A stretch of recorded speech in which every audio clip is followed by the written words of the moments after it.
Economics वो शब्द है जो हम आए दिनों में इसे इकोनॉमी भी कहते हैं, लेकिन एक्चुअल में इन दोनों का वर्ड मीनिंग और वर्किंग अलग अलग है। हमारे देश में कई ऐसे लोग हैं जो इन वर्ड्स को शायद ही कहीं सुने होंगे या पढ़े होंगे, लेकिन इन वर्ड्स का शुरुआत हमें अपने स्कूल के दिनों से ही मिलती है। फिर भी कई ऐसे स्टूडेंट है जो इन शब्दों को जानते तो हैं, लेकिन इनका एक्चुअल मीनिंग मालूम नहीं। तो इस वीडियो में शुरुआत से बने रहे और बिल्कुल भी स्किप ना करे। मैं गणेश महातो आपको इकोनॉमिक्स का बेसिक फंडामेंटल के बारे में क्लियर करने वाला हूँ, जिसमें आपको एडवांस लेवल की इकोनॉमिक्स की समझ हो सके। So let's begin. इकोनॉमिक्स के बारे में जानने से पहले आप यह जान ले कि इकोनॉमिक्स को समझना या जानना क्यों जरूरी है। दोस्तों, इकोनॉमिक्स को समझने के लिए जरूरी इसलिए है क्योंकि हमारे डेली लाइफ में भी इसका इम्पैक्ट देखने को मिलता है और ये हमारे डेली लाइफ के इम्पैक्ट से जुड़ा हुआ है। जैसे कि किसी वस्तु का मूल्य, खरीदारी एवं बिक्री, बेटर लाइफ के लिए एक स्टेबल सिस्टम, गरीबी, अमीरी, बाजार में सामानों का भावों का उतार चढ़ाव, रोजगार, व्यापार, वस्तुओं तथा सेवाओं के उपभोग, ये सब डेली लाइफ में आम जनता से लेकर बड़े बड़े हस्तियों तक के पूरे देश या किसी क्षेत्र में विशेष प्रभाव डालता है। अब समझते हैं इकोनॉमिक्स और इकोनॉमी का एक्चुअल मीनिंग। सबसे पहले हम इकोनॉमिक्स को समझते हैं। इकोनॉमिक्स मनुष्य के होने वाले खर्चों, लाभ एवं हानि, सोर्स ऑफ इनकम,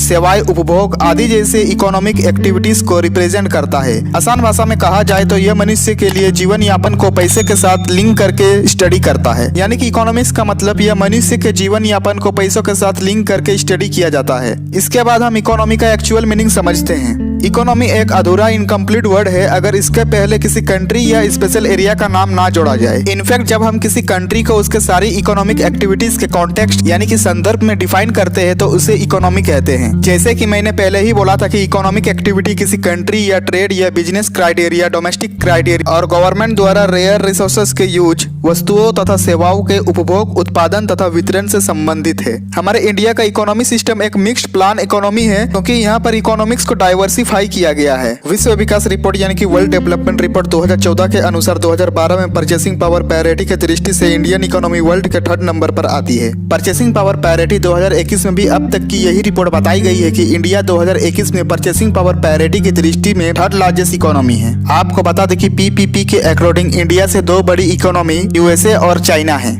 जानकारी के लिए यह आपको बता दो कि world development report world bank के द्वारा पब्लिश की जाती है। इंडियन इकोनॉमी वर्तमान समय में मिक्स प्लान इकोनॉमी से mix middle income developing social market economy में ट्रांसफॉर्म हो गया है, जिसमें स्टेट पार्टिसिपेशन में स्ट्रेटेजिक सेक्टर्स है। इसमें से एक सेक्टर के बारे में मैंने पहले ही बता दिया है, फिर भी मैं अलग अलग सेक्टर्स के बारे में बताऊंगा। नॉमिनल जीडीपी के अकॉर्डिंग इंडियन इकोनॉमी वर्ल्ड के 5th लार्जेस्ट इकोनॉमी है। परचेसिंग पावर पैरिटी के according Indian economy 3rd largest economy है। इंटरनेशनल मॉनेटरी फंड IMF के अकॉर्डिंग पर कैपिटा इनकम यानी कि प्रति व्यक्ति आय के बेसिस पर जीडीपी के नॉमिनल में 142 रैंक पर और जीडीपी के पीपीपी में 125 रैंक पर है। तो दोस्तों, ऐसे ही इंटरेस्टिंग फैक्ट और नॉलेजेबल वीडियो को देखने के लिए आप हमारे इस यूट्यूब चैनल को सब्सक्राइब कर दे और बेल नोटिफिकेशन को भी ऑल कर दे, ताकि मेरे वीडियो अपलोड करते ही आप तक नोटिफिकेशन आ जाए। मिलते हैं ऐसे ही टॉपिक से रिलेटेड वीडियो पर, तब तक के लिए धन्यवाद।